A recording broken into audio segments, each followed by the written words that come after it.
Hey guys, by the end of this video, you will know the ins and outs of making different types of cuts and edits in— Dylan! Hey Dylan! Brad! What's up, man? Just doing a video right now telling people all about how to make cuts and edits in Final Cut Pro. Do you want to help me out and continue this mildly cheesy intro? Yeah, definitely. Hey guys, my name is Brad and my channel is Brad and Donna, where you can find tons of useful editing tutorials. You may already know the common way to make a cut in your clip by hitting the shortcut key B to activate the blade tool and then clicking to make a cut, or by using the shortcut Command B to immediately make a cut. What you might not know is that by pressing and holding down B, you can make your cut, and when you let go, Final Cut Pro switches back to the previous tool you were using. Also, if you have a few layers stacked on top of each other, you can use the shortcut Command Shift B to cut all of the clips at the playhead.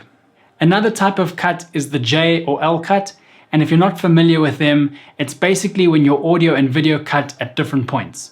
So for a J cut, the audio comes in earlier than the video, and for an L cut, the audio plays out after the video cuts to the next clip.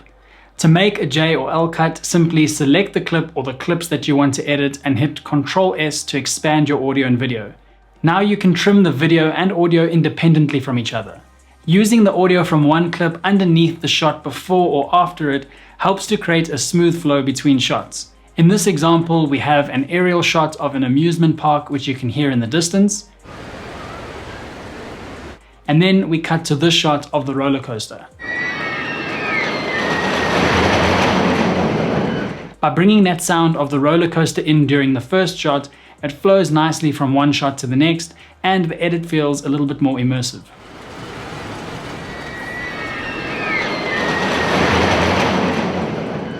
Probably my favorite way to make cuts is by using Option and either right or left bracket. Press Option and one of the brackets to quickly cut and trim down clips to where your playhead is. So for example, if I want my shot to end right here, meaning I don't want anything else after this point, I'll press Option and the right bracket and it automatically cuts at that point and deletes everything to the right. If I want my clip to start at this point, not all the way over here, I'll press Option and left bracket and it quickly makes the adjustment for me. The nice thing is, if you have a whole section of B-roll and A-roll footage as well as sound effects that you need to have end or begin at a certain point, you can just click and drag to select all of that media and then hit Option right or left bracket to cut and trim. Another way to edit your footage is by using the trim tool. Just press T and you'll be able to use that to create a slide edit. All this does is allow you to scroll through your clip to find an earlier or later part of the clip without changing the position of the clip in the timeline or the duration. So here, say I thought I wanted this shot to play when the dog is getting close to the camera, but now I've decided I want to show the dog when it's just coming into frame. So I'll press T and slide to that part of the clip. And just like Brad mentioned with the blade tool, if we hold down T, make our adjustment, and then let go, our tool will immediately go back to the previous tool we were using. Like Dylan said,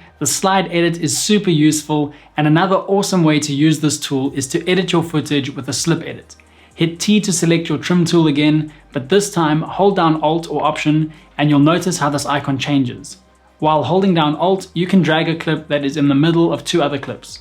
This won't change the in or out points of the middle clip and it won't create a gap, but the duration of the shots to the left and right of this clip will change. Here's another helpful tip for you. Let's say I know I don't want this section in the middle of the clip. My usual go-to method is to press R, which brings up your range tool. Drag out that area you don't want, and then hit delete. And like we learned, if you want to keep the timing of your clips the same, you could press Shift and delete, and a gap clip will be created. Then you can insert any clip you want into the primary storyline by either dragging a clip to the gap clip and choosing Replace from Start or Replace from End. Or you could drag the clip over your footage, trim it down so it's the length of that gap clip, and then press Option, Command, and down arrow. Now it'll fit snug into the primary storyline. The last tip we have for you guys is a handy way to change the duration of a clip without using the trim tool to extend or shorten a clip. And you can use it to set an exact duration too. Select a clip and hit Ctrl D, then type in the duration you want in seconds and frames, like 5 seconds and 00 frames, and hit Return. Now that shot is exactly 5 seconds long. You can also extend the shot by using the shortcut Ctrl D again, and this time hit the plus key first, and then let's add 1 second and 10 frames. You can also shorten a clip by using the minus key, and I'll shorten this by 2 seconds and 10 frames. You can change the duration in the same way for multiple clips too. Just select them all, hit Ctrl D, and let's make all of these images 1 second long. And boom, the duration changes for all of them. Let us know in the comments down below if any of these tips were new to you guys. We'd love to know. If you appreciate the work we put into this, hit that thumbs up button like it owes you money. And seriously, if you haven't checked out Brad's channel and subscribed, I highly suggest doing so. Not only are his videos informative and entertaining, but my man gives away more free stuff than Santa Claus. I'll put a link to his channel in the description and in the comments so you can easily click on it. Thanks for coming on the channel, Brad. Thanks so much for having me on the channel, Dylan. It's always a pleasure, bro. If you guys haven't already subscribed to Dylan's channel, what are you doing? But seriously, go subscribe now. See you guys in the next one. Have a great day.